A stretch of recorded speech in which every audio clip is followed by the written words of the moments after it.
it's a brand new Toonami, but the mission objectives remain the same. My name is Tom. I'm the new Moltar.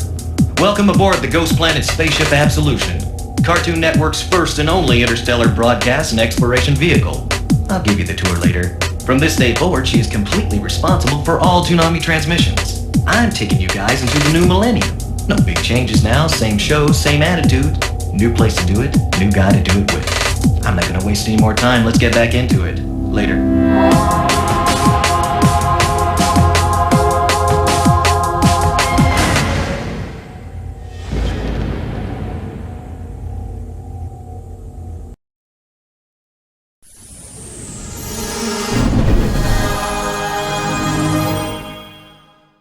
Here it is at long last, the third place winner of my January poll.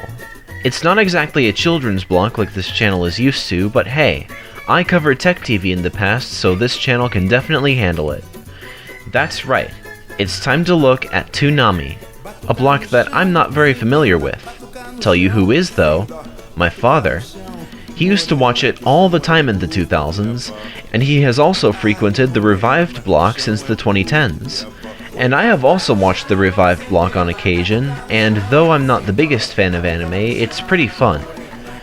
I've had Toonami on my mind for a while now as far as Midora is concerned, but now it's finally time to give Toonami the attention it deserves.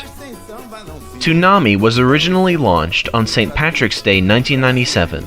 It was meant to be a block for all the action cartoons that Cartoon Network had in its library. It originally aired from 4 to 6 p.m. on weekdays. For the first 2 years of its run, Toonami was hosted by Moltar, a villain from the series Space Ghost and Space Ghost Coast to Coast. He would send a probe from Ghost Planet Industries headquarters, where Space Ghost Coast to Coast was filmed, to Earth to collect data and then send it to headquarters where the cartoons it gathered would be aired. Moltar was replaced as host of Toonami by an original character named Tom on July 10, 1999, and he would continue Moltar's work on his spaceship, the GPS Absolution Mark I. With Tom's introduction, Toonami began introducing many sub-blocks. There was Midnight Run, which originally aired from midnight to 5 a.m. on Saturdays before Adult Swim took over the time slot. After that, it aired from midnight to 1 a.m. on weekdays. Then there was Rising Sun, which originally aired anime on Saturday mornings, but then it was cancelled in 2001 before being reintroduced in 2002, this time being a Sunday morning block that aired a few DC shows. And then there was Super Saturdays, a Saturday afternoon block completely dedicated to Dragon Ball Z and then later, the original Dragon Ball as well. In 2000, Toonami aired a special story called The Intruder, in which the original Tom was defeated and his successor, Tom 2, took control and saved the ship from the intruder. With this came Sarah, Tom's trusty sidekick. This also began a new Toonami tradition, the TIE, or Total Immersion event, an annual event featuring special adventures taking place in the Tom universe. The second TIE, called Lockdown, even had a tie-in game on the Toonami website where fans would interact with the story and affect the outcome. On July 30th, 2001, Toonami premiered a block on Kids WB called Kids WB Toonami. However, its lineup was pretty much just the regular Kids WB lineup with Toonami branding, and it was a failure. It was discontinued after not even a year of operation, on June 30th, 2002. In March of 2003, Toonami released a webcomic called Endgame on the Toonami website. In it, Sarah was taken away and the GPS Absolution Mark I was destroyed, and Tom 2 with it. But he was rebuilt into Tom 3, who rescued Sarah and built a new ship from scrap, the GPS Absolution Mark II. After this, Tom 3 began hosting the Toonami block. A 5-episode TIE miniseries also aired this year, and it would eventually form the basis of the first Toonami original series, IGPX. This would be the last TIE on Toonami for 12 years. On April 17, 2004, Toonami was moved from weekdays to Saturdays, now airing from 7 to 11 p.m. Part of the reason for this was that many of the shows were too violent to air on a weekday afternoon broadcast on Cartoon Network. 2 days later, Cartoon Network introduced Miguzi in place of Toonami on weekdays. I might do a video on Miguzi someday. On St. Patrick's Day 2007, Toonami celebrated its 10th anniversary with the introduction of Tom 4. However, Tom 4 came to be hated by Toonami fans, as he looked vastly different from the other Toms, and seemingly came in from out of nowhere with no explanation. In fact, many say that Tom 4 was one of the reasons why Toonami began to struggle around this time, and ratings were falling. Then, on September 20th, 2008, it was announced at the Anime Weekend Atlanta convention that Toonami was cancelled, and it shut down later that day. Well, this is the end, beautiful friends. After more than 11 years, this is Toonami's final broadcast. It's been a lot of fun, and we'd like to thank each and every one of you who've made this journey with us. Toonami wouldn't have been anything without you. Hopefully, we've left you with some good memories. So, until we meet again, stay gold.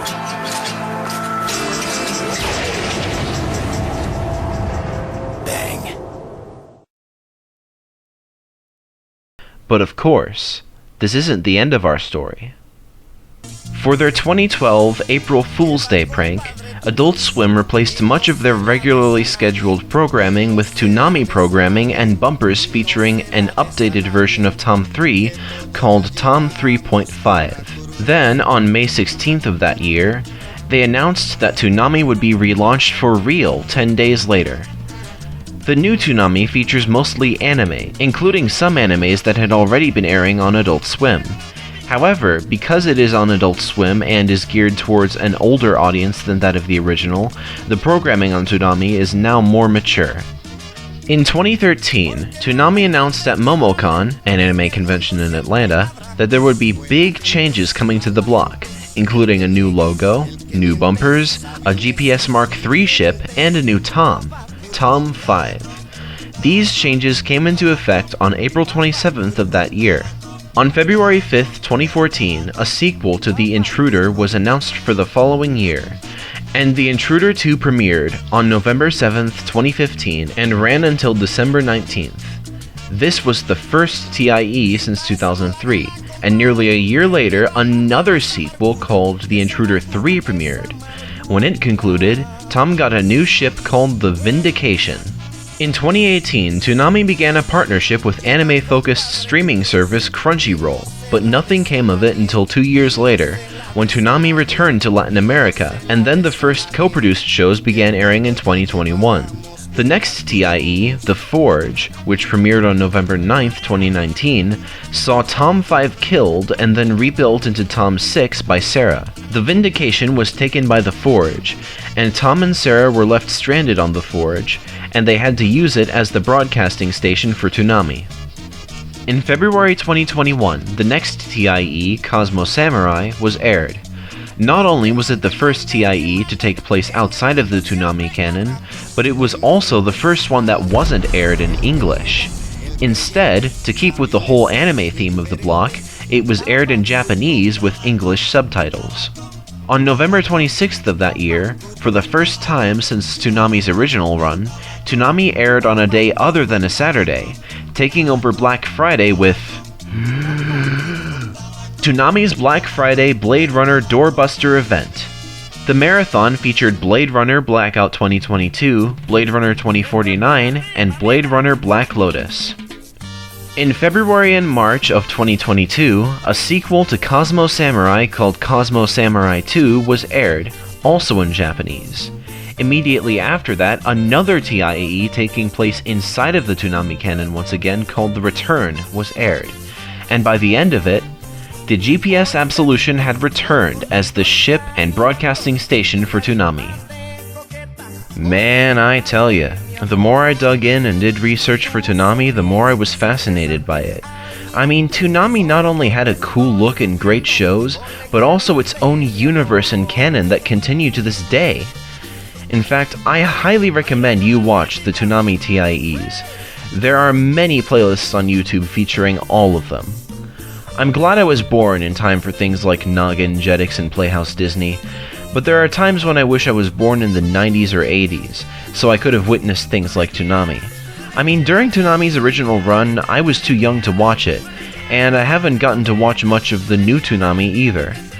But all the same, I'm glad Toonami exists, and I wish there were more blocks like it. Let me know in the comments, how much of Toonami have you watched? What are your thoughts on the Toonami universe? Anyway, thanks for watching. Until next time, stay tuned.